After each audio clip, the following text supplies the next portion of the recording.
نخواستی، تو که نرفتی یه جای این عالم بنویسی من میخوام نابینا بشم، من میخوام بچم قلبش خدای نکرده نارسایی داشته باشه. یه نفر کلاهبردار میشه بفرستی بیا جنسای منو ببره؟ تو که اینو نخواستی.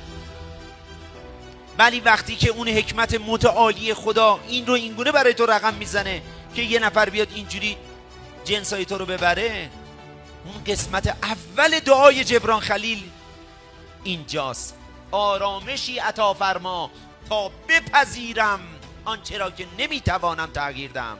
قسمت دوم از فردا صبح شروع میشه که چشمتو باز میکنی، سرمایت رفته، مغازت رفته، اعتبارت رفته. اینجا قسمت دوم دعاست: جسارتی که تغییر دهم آنچه را که میتوانم. اون چیه که تو میتونی عوضش کنی و باید عوضش کنی؟ حسته و جسته.